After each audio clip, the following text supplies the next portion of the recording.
Ada 4 kuasa dalam ucapan syukur. Yang pertama, ucapan syukur membawa kita dekat dengan hadirat Tuhan. Ucapan syukur membawa kita ke dalam hadirat Tuhan. Mazmur 100 ayat 4 dan 5 bilang gini, masuklah, katakan masuklah. Ini perintah. Kalau Bapak Ibu sedang mengalami dilema, problema, bahkan kesulitan hidup, Allah berkata, masuklah ke pintu gerbangnya. Dengan apa? Nyanyian syukur. Pintu itu akan dikunci jam 10 malam. Sama Desti, sama Naldi. Besok kunci terus, karena Senin orang libur. Hari Sabtu, hari Selasa, akan dibuka, katakanlah jam 7 pagi. Ada kunci. Kunci itu akan digunakan untuk membuka pintu. Allah punya janji, punya rumus. Masuklah melalui pintu. Melalui apa? Melalui pintu. Dengan apa? Ucapan syukur. Kuncinya ada pada lidah kita. Kalau engkau sedang merana, engkau sedang masalah, engkau sedang pergumulan, Allah punya janji. Mari masuklah melalui pintu gerbangnya dengan nyanyian syukur. Ke dalam pelatarannya dengan puji-pujian, bersyukurlah kepadanya dan pujilah namanya, sebab Tuhan itu baik, kasih setianya untuk selama-lamanya dan kesetiaannya tetap turun-temurun. Saya ada filosofi rusa dan singa.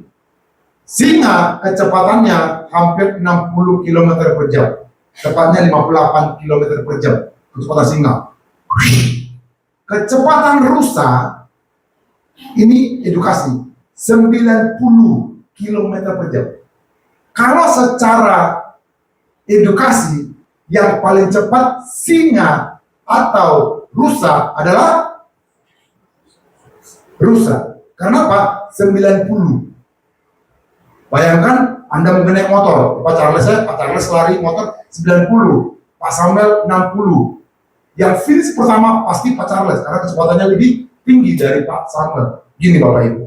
Namun dalam dunia flora dan fauna, hampir semua rusa dimangsa oleh singa. Padahal edukasinya mengatakan rusa lebih cepat dari singa. Rusa 90, singa 60 km per jam. Kita tadi, ketika singa mengejar rusa kan tahu, saya kejar singa. Dia lari seperti angin. Ketika dia kencang luar biasa, dia lihat ke belakang. Ketika dia lihat ke belakang, dia lihat wajahnya singa. Taringnya, rambutnya mulai ketakutan. Dia pikir akan jadi mangsa. Nah itu masalahnya. Masalah itu Bu, kita seperti rusa. Kita sudah didoakan oleh Pak Pendeta, bahkan dengan minyak berulang kali, dicucuk sampai tumpah minyak itu, sampai pikiran kita belok belakang. Mak, utangku masih banyak. Mak, udah menipis tabunganku. Sehingga ini fakta. Iblis datang untuk apa? Mencuri, membunuh, membinasakan. Berarti iblis seperti singa, dia intip, dia kejar, dia buru orang yang dekat sama Tuhan. Namun kalau rusa ini belajar, ketika dia berlari, rusa yang benar, dia akan kejar dan cari sungai. Tujuannya apa? Ketika dia ketemu sungai, kakinya tidak meninggalkan jejak. Ketika dia ke sungai, aroma badannya tidak kecium oleh singa. Sehingga luputlah rusa dari singa dan selamat. Sungai berbicara hadirat Tuhan. Kalau engkau sedang dikejar-kejar setan, jangan lihat ke belakang. Fokus saja sama hadirat Tuhan. Fokus saja sama Tuhan. Maka engkau diluputkan dari kuasa setan. Katakan amin. Kita berikan tepuk tangan bagi Tuhan Yesus. Begitu sudah tahu lagi ada masalah, jangan nonton XX1 horor. Cari 17 tahun ke atas horor. Nih, nonton yuk. Ya ini. Pada nih gimana? Sekarang nonton horor atau action? Action yang benar nih. Saya intip nanti ya. Jujur saya suka nonton XX1. Ada kalanya yang action sama keluarga. Tapi yang saya suka tuh karena anak-anak sampai nontonnya yang SU. Tahu SU? Semua orang. Pak, Bu, ketika Anda nonton horor, Anda tambah takut. Saya Anda bayar tiket 100.000 untuk ketakutan. Mending 100.000 traktirlah sinan. Jujur, kita makan Starbucks, minum Starbucks. Lebih happy, kasih firman gratis. Anda ngantri, ngapain? Nonton horor. Siapa yang buat? Indonesia. Apa judulnya, Pak? Si gua. Apa yang paling horor? Berita atau judul? Oh, no, pernah. Pada Netflix. Pernah nonton nih? Iya, pernah nonton. Awas nanti. Gini, kita itu dikejar-kejar oleh singa, setan. Kan iblis datang untuk mencuri, membunuh apa? Visi misi, mencuri firman yang Anda terima hari ini.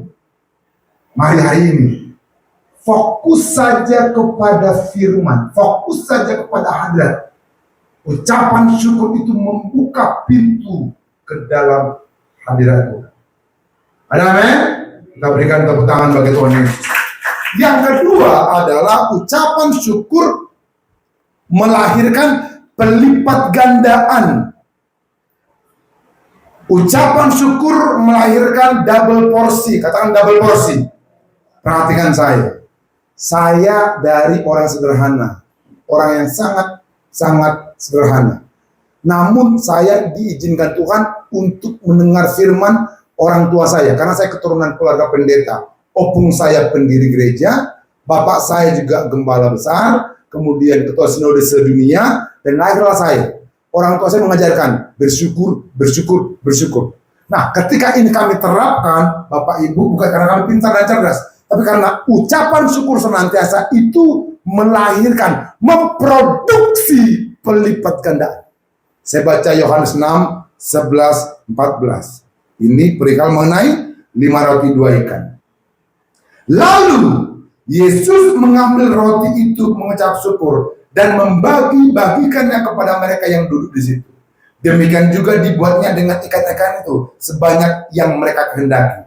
Dan setelah mereka kenyang, ia berkata kepada murid-muridnya, kumpulkanlah potongan-potongan yang lebih supaya tidak ada yang terbuang.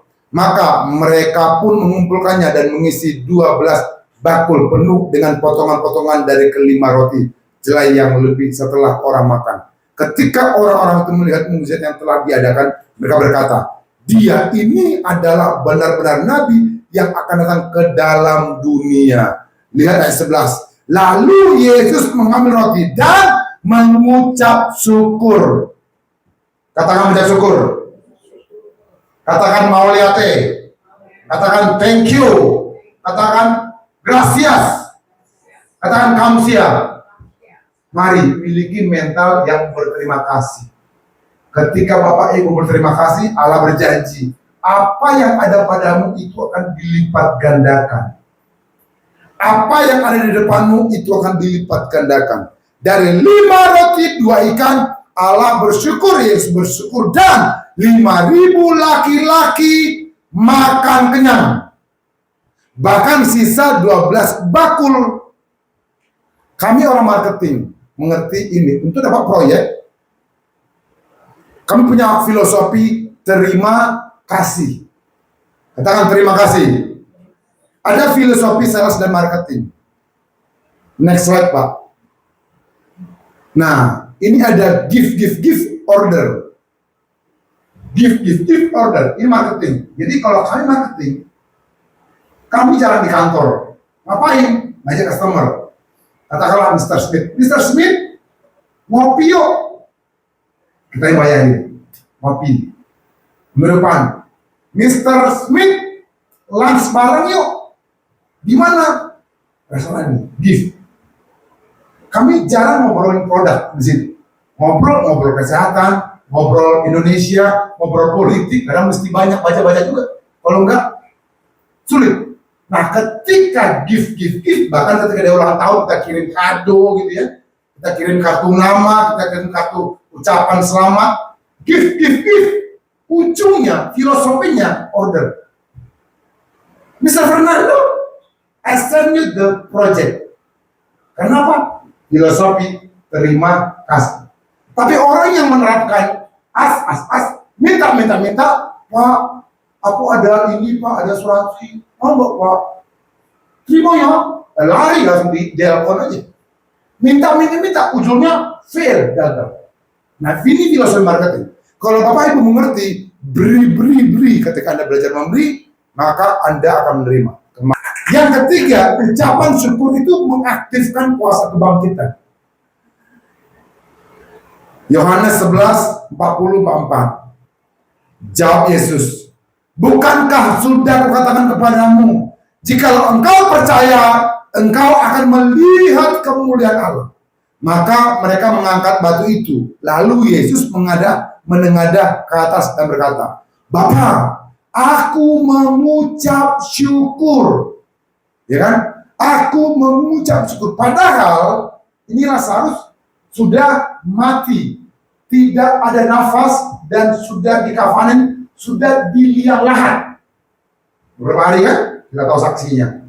Namun cara pandang Yesus, dia berkata, Bapa, aku mengucap syukur. Hari ini saya mau ngajarin, mau kasih tahu dan mau saya kepada saudara.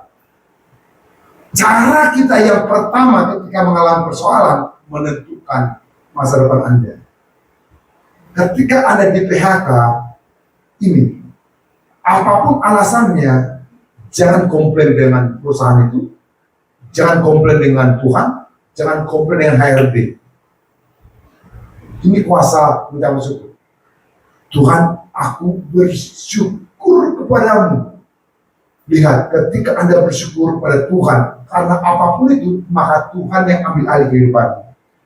Ketika Lazarus sudah dikubur, dia berkata, Bapa, aku mengucap syukur kepadamu, karena engkau telah mendengarkan aku. Saya mengajak Bapak Ibu, mari terobos kematian keuanganmu dengan ucapan syukur. Terobos promosimu yang stagnasi dengan ucapan syukur. Terobos finansialmu yang sedang mengalami kegelapan dengan mengucap syukur. Saya percaya ketika Anda mengucap syukur, maka kuasa Allah yang aktif dalam dirimu. Ada amin? Belajarlah berterima kasih. Pak Pendeta, gimana caranya bernyanyi di rumah? Kadang-kala saya berjalan dari mobil ke kantor 1 jam bernyanyi. Saya setting Spotify saya firman-firman Tuhan. Saya berbahasa roh, saya mengucap syukur, terima kasih. Karena saya teriak, saya sekuat tenaga, terima kasih Tuhan Yesus. Sambil gas Pak Dani. Terima kasih. Pria kan? Boleh dong. Ini kesaksian pribadi. Saya menikah sudah 11 tahun lalu. Duluan Pak Dani. Pak Dani lebih cepat ya. Walaupun saya lebih berumur dari dia lebih cepat menikah. Pernikahan kami, puji Tuhan, berkat. Namun, dokter katakan, janin pada istri saya ada virus. Virusnya membuat otaknya tidak ada, ginjal tidak ada, bayangkan, tidak ada. Satu sesi, biasa kalau orang Sumatera kan, orang bilang gini, Pak Samuel, pada menikah, dia isi istrimu, itulah, artinya udah ada janin enggak? Saya bilang, udah mah. Tapi ketika cek ke dokter ngomong ini, Mr. Fernando ditemukan virus. Jujur, kami cari dokter lagi yang lain di Jakarta. Kemarin Jakarta Barat, Jakarta Utara, itu gedung yang bagus banget. Katakan dokter terbagus dari situ. Orang bulan-bulan, Mister, cek darah, istri. Ada virus. Tapi virusnya seperti apa? Ini menggerogoti janin. Bahkan Air ketubannya tidak ada virus, tapi dijamin sendiri. Jadi mamanya nggak kena sih, hanya bayinya. Kemudian saya cerita Pak Gembala kan cepat, yuk ke Singapura, gue temenin. Singapura, saya bayar Pak, bayar hampir 30-50 juta Pak, saya bayar. Yuk, terbagus di Singapura, di Mount Elizabeth. Mana hasilnya? Lihat hasil. Oke, saya cek lagi, sekali tes Pak 8 juta Pak, saudara. Benar lagi 8 juta. Tes, tunggu ya, di sana cepat. 5-6 jam dapat keluar hasilnya. Keluar 5 jam. Hasilnya sama, bahkan dari bahagia punya anak jadi beban. Akhirnya bilang ini jujur ngomong, lu dosa apa? Oh saya berdosa. Itu pasal, memang ada jadi pendeta. Ditanya mulu. Akhirnya Pak, nangislah istriku. Nangis, ke hotel nangis.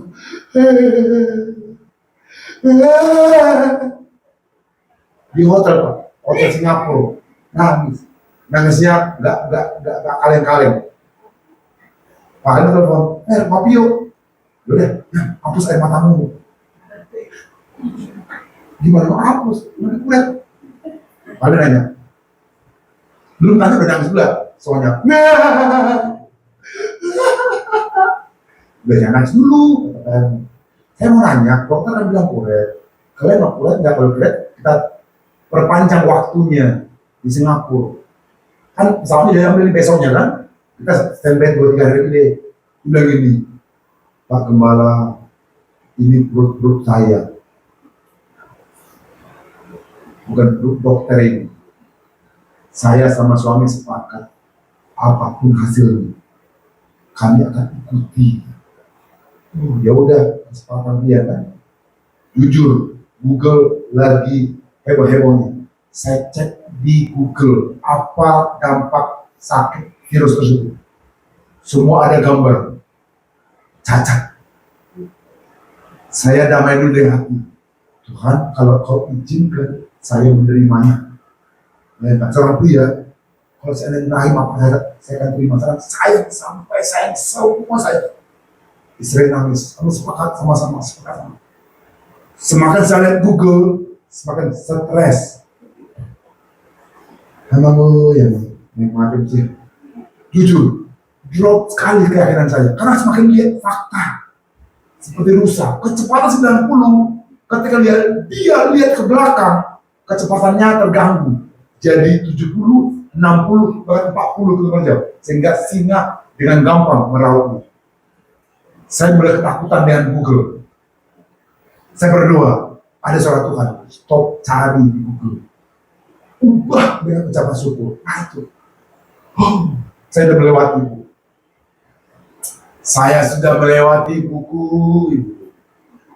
Penderitaan udah aku lewati kawan. Sampai menangis, sampai momen ini dari bisa. Jujur, nangisku sudah banyak sekali Pak Dani. Mungkin kalau Pak Dani tes saya mendrama, aku nomor 1. Ada yang terakhir kan? Coba tes, aku paling canggih, nangis, nangis. Ketika nangis, saya nggak tahu rasanya kasih nasi enak.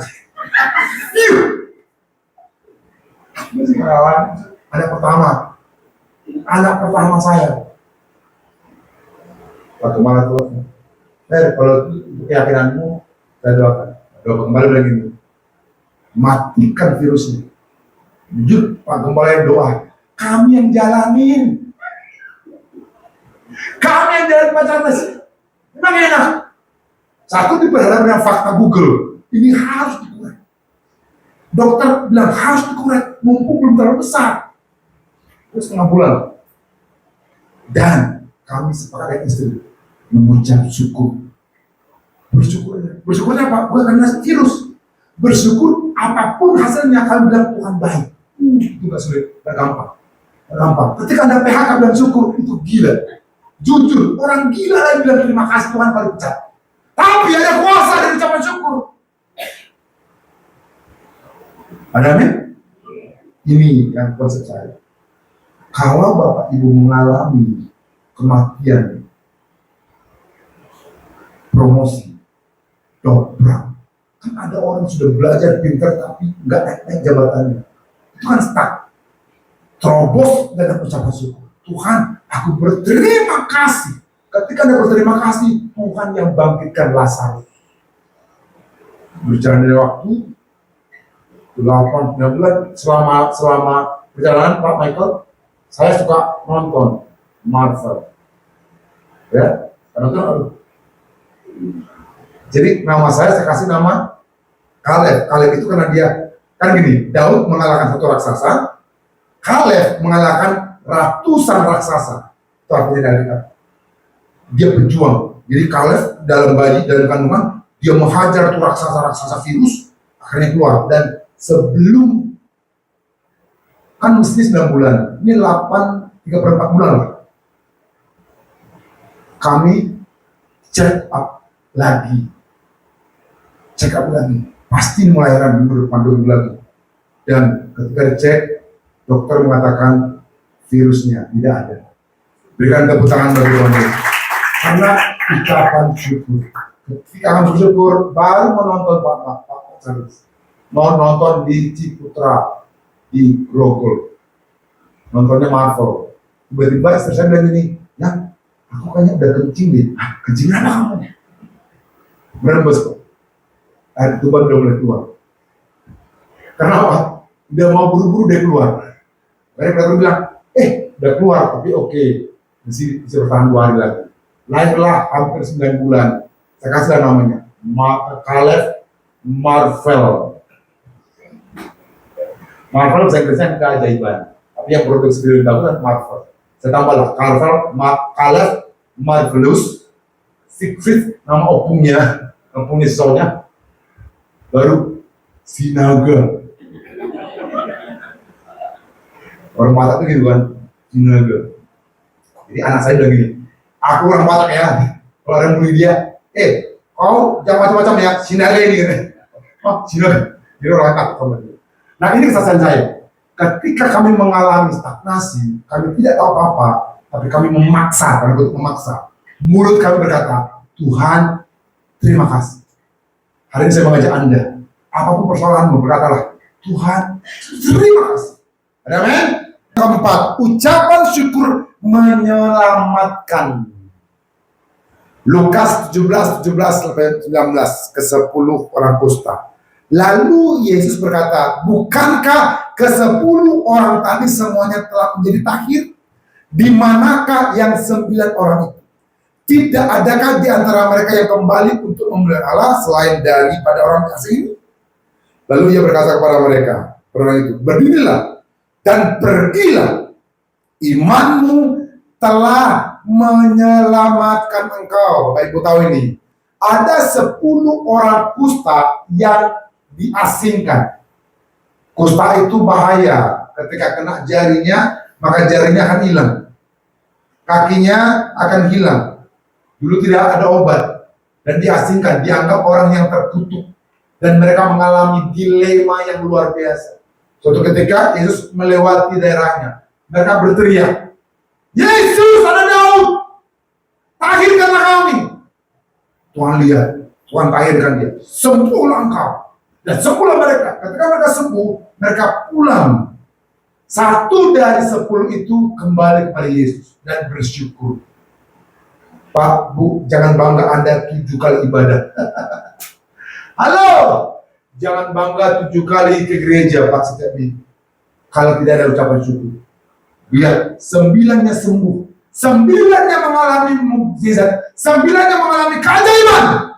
1 yang berkata, Guru, terima kasih. Hari ini, akhiri ibadah ini dengan berterima kasih kepada Tuhan. Biar selamat.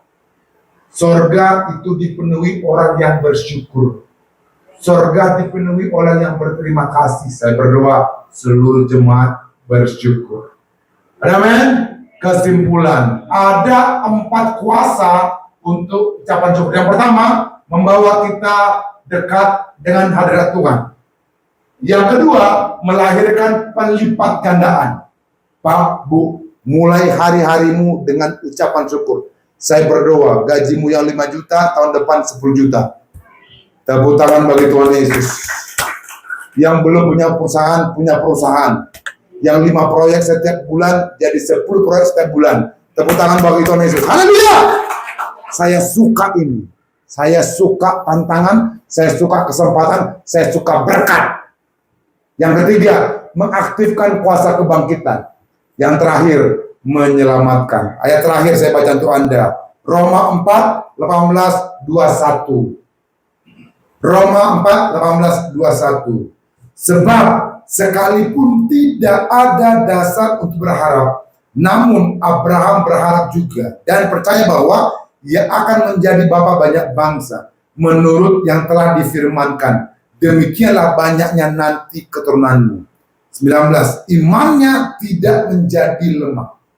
Walaupun ia mengetahui bahwa tubuhnya sudah sangat lemah karena usianya telah kira-kira 100 tahun dan bahwa rahim Sarah telah tertutup. Tetapi terhadap janji Allah ia tidak bimbang karena ketidakpercayaan. Malah ia diperkuat dalam imannya dan ia memuliakan Allah. Satu, dengan penuh keyakinan bahwa Allah berkuasa untuk melaksanakan apa yang telah ia janjikan.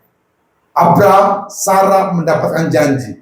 Sekalipun fakta mengatakan tidak mungkin punya keturunan, tapi imannya dia bersyukur janji Allah pasti digenapi. Ada amin? Kita berikan tepuk tangan bagi Tuhan Yesus.